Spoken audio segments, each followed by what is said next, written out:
Hello बच्चों, आपके अपने यूट्यूब चैनल बायो के फीवर पर वेलकम है। बच्चों, आज हम स्टार्ट करने वाले हैं क्लास 11th का अध्याय 8, ठीक है, जिसका नाम है कोशिका या फिर जीवन की इकाई।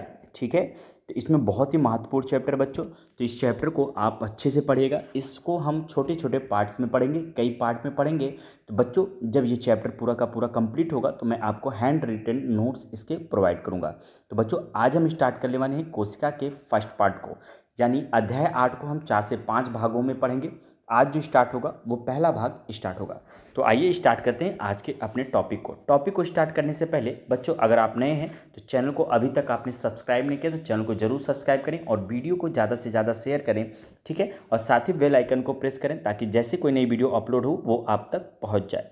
चलिए आइए, जब आप अपने चारों तरफ देखते हैं, ठीक है, तो जीव व निर्जीव दोनों आप पाते हैं। यानी आप जहाँ पर रहते हैं, जिस मकान में रहते हैं, तो वहाँ पे देखिए मकान में क्या होगा, आप लिविंग हैं, और आपके अलावा जो ईंट पत्थर से मकान बना हुआ वो क्या है, नॉन लिविंग है। ठीक है, मशीन हो गया, या आपके घर में रखी हुई बकेट हो गई, या फैन हो गया, चेयर हो गया, ये सब क्या है, निर्जीव हैं। ठीक है, आप अवश्य आश्चर्य, ठीक है, आप अवश्य आश्चर्य करते होंगे एवं अपने आप से पूछते होंगे कि ऐसा क्या है जिस कारण जीव जीव कहलाते हैं और निर्जीव जीव नहीं हो सकते।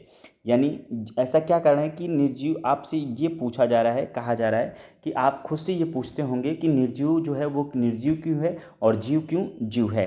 ठीक है, इस जिज्ञासा का उत्तर तो केवल एक यही हो सकता है कि जीवन की आधारभूत इकाई कोशिका की उपस्थिति एवं अनुपस्थिति, यानी जिसमें कोशिका उपस्थित होगी, यानी जिससे कोश ऐसा आप ये कह सकते हैं जिनमें कोशिका उपस्थित होगी वो सजीव होंगे, और जिनमें कोशिका अनुपस्थित होगी वो क्या होंगे, निर्जीव होंगे। ठीक है, चलिए आगे देखिए।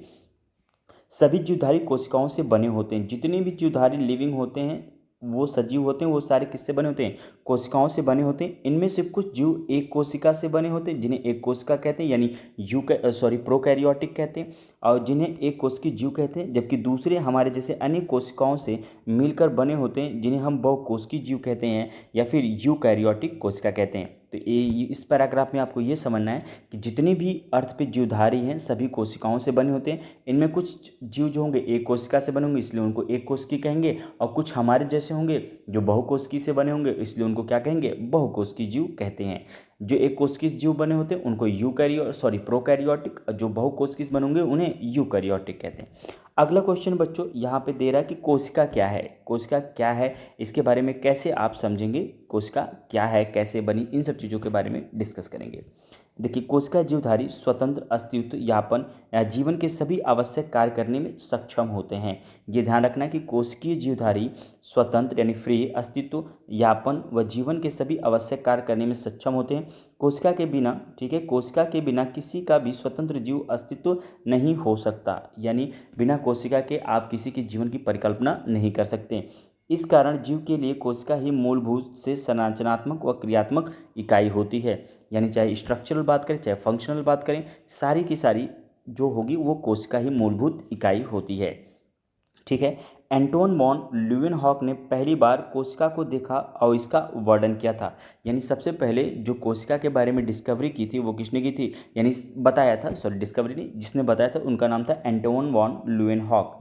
रॉबर्ट ब्राउन ने बाद में केंद्रक की खोज की। ठीक है, रॉबर्ट ब्राउन ने बाद में किसकी खोज की, केंद्रक की खोज की, सूक्ष्मदर्शी की खोज, व बाद में इनके सुधार के बाद एक और साइंटिस्ट थे जिनका नाम था फ्रेज कॉन्स्टेंट, वह इलेक्ट्रॉन सूक्ष्मदर्शी द्वारा कोशिका की विस्तृत संरचना का अध्ययन संभव हो सका। ठीक है, तो सबसे पहले कोशिका के बारे में जो हमें ज्ञान हुआ वो एंटन वॉन ल्यूवेनहॉक के द्वारा हुआ। बाद में जो न्यूक्लियस की डिस्कवरी हुई वो किसने की बच्चों, वो की रॉबर्ट ब्राउन ने की। किसने की, रॉबर्ट ब्राउन ने की। ठीक है, अगला जो हमें पढ़ना है बच्चों, अगला जो हेडिंग है हमारी वो एनसीईआरटी के अंतर्गत कोशिका सिद्धांत। ठीक है, क्या है, कोशिका सिद्धांत यानी सेल थ्योरी। ठीक है, सिद्धांत का मतलब थ्योरी और कोशिका का मतलब सेल। ठीक है, तो कोशिका सिद्धांत क्या था उसके बारे में हमें डिस्कस करना है। ठीक है, देखिए 1838 में जर्मनी के वनस्पति वैज्ञानिक जिनका नाम था मैथियस स्लाइडेन, या स्लाइडेन भी कहेंगे तो भी चलेगा।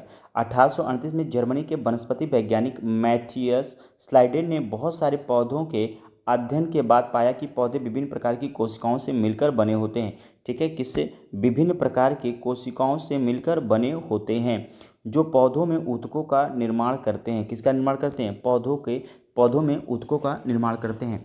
तो 1838 में जर्मनी के एक वैज्ञानिक जिनका नाम था मैथियस स्लाइडेन ने बहुत सारे पौधों के बारे में अध्ययन किया और पाया कि विभिन्न प्रकार की कोशिकाओं से मिलकर बने होते प्लांट, और ये जो होते हैं पौधों का निर्माण ऊतकों से होता है। ठीक है, लगभग इसी समय 1839 में, किसमें? 1839 में एक ब्रिटिश प्राणी वैज्ञानिक जिनका नाम था थियोडर स्वान, ठीक है, इनको स्लाइडेन और स्वान नाम से जाना जाता है। कोशिका थ्योरी को किसने दिया था? तो स्लाइडेन और स्वान बोला जाता है। ठीक है, थियोडर स्वान ने विभिन्न जंतु कोशिकाओं के अध्ययन के बाद, ठीक है, विभिन्न जंतु कोशिकाओं के अध्ययन के बाद पाया कि कोशिकाओं के बाहर एक पतली परत मिलती है जिसे आजकल जीव द्रव्य झिल्ली कहते हैं। इस वैज्ञानिक ने पादप ऊतकों के अध्ययन के बाद पाया कि पादप कोशिकाओं में कोशिका भित्ति मिलती है। ठीक है, पादप कोशिका में कोशिका भित्ति मिलती है जो इसकी विशेषता है। उपरोक्त आधार पर स्वान ने अपनी परिकल्पना रखते हुए बताया कि प्राणियों और वनस्पतियों का शरीर कोशिकाओं से और उनके उत्पाद से मिलकर बना है। ठीक है, आगे स्लाइडेन व स्वान ने संयुक्त रूप से कोशिका सिद्धांत को प्रतिपादित किया। यद्यपि इसका सिद्धांत बताने में यह असल रहे। देखिए, कोशिका सिद्धांत तो दे दिया, लेकिन इसको एक्सप्लेन कैसे काम करता है, क्यों करता है, इन सब चीज़ों के बारे में ये लोग नहीं बता पाए। ठीक है, तो इनका सिद्धांत यह बताने में असफल रहा कि नई कोशिकाओं का निर्माण कैसे होता है। ठीक है, स्लाइडेन और स्वान ने संयुक्त रूप से कोशिका सिद्धांत को दे दिया। इन्होंने बताया कि जो शरीर का निर्माण होता है वो कोशिका से होता है। तो लोगों ने पूछा कि जो नई कोशिका आती वो आती कहाँ से है, तो स्लाइडेन और स्वान इसके आंसर को वो नहीं बता पाए। तो एक अलग वैज्ञानिक हैं जिनका नाम था रोडोल्फ वर्चोवा, ठीक है, विर्चो भी पढ़ सकते हैं, रोडोल्फ विर्चोवा। 1855 में इन्होंने स्पष्ट किया कि कोशिका विभाजित होती है और नई कोशिका का निर्माण पूर्व स्थित कोशिकाओं के विभाजन से होता है। इन्होंने बोला कि जो नई कोशिका की उत्पत्ति होती है वो पुरानी कोशिका से ही होती है। इन्होंने इटालियन वर्ड में एक वर्ड बोला जिसका नाम ओमनिस, ये याद रखिएगा, ओमनिस सेलुल ई सेलुला, यानी इनके द्वारा ये कहने का मतलब है ओमनिस सेलुल ई सेलुला। इसका मतलब है कि वर्चोवा ने बताया कि जो पुरानी कोशिकाओं की नई कोशिकाओं की उत्पत्ति होती है वो पुरानी कोशिकाओं से होती है। ठीक है, इन्होंने स्लाइडेन व स्वान की कल्पना को रूपांतरित कर नई कोशिका सिद्धांत को प्रतिपादित किया। वर्तमान समय के परिप्रेक्ष्य में कोशिका सिद्धांत निम्नवत है। ठीक है, जो स्लाइडेन और स्वान ने कोशिका सिद्धांत दिया था उसमें रोडोल्फ वर्चोवा ने क्या किया, थोड़ा सा उन्होंने इंटरफेयर करके उसको करेक्ट किया और बताया कि जो पुरानी कोशिकाओं से ही नई कोशिकाओं की उत्पत्ति होती है। और जो आज हम सेल थ्योरी पढ़ते हैं उसमें ये 2 पॉइंट फॉलो होते हैं। पहला पॉइंट है बच्चों, ठीक है, पहला पॉइंट है कि सभी जीव कोशिका व कोशिका उत्पाद से बने होते हैं। ये स्लाइडेन और स्वान ने ही पहले ही बता दिया था। उसके बाद दूसरा पॉइंट जो है कि सभी कोशिकाएं पूर्व स्थित कोशिकाओं से निर्मित होती है। पहली लाइन स्लाइडेन और स्वान ने बताई, ठीक है, जबकि दूसरी लाइन जो थी वो वर्चोवा ने बता रखी। तो आप ये कह सकते हैं कोशिका सिद्धांत में जो हेरफेर किया था वो वर्चोवा ने बताया। ठीक है, यानी कोशिका सिद्धांत को मॉडिफाइड किसने किया? रोडोल्फ वर्चोवा ने किया था। ठीक है, तो ये बच्चों एक छोटा सा पार्ट था। अगले पार्ट में हम पढ़ेंगे कोशिका के समग्र अवलोकन के बारे में। ठीक है, तो आज के लिए फिलहाल इतना ही, मिलते हैं नेक्स्ट पार्ट में। धन्यवाद। चैनल को जरूर सब्सक्राइब करिए और वीडियो को ज़्यादा से ज़्यादा शेयर करिए।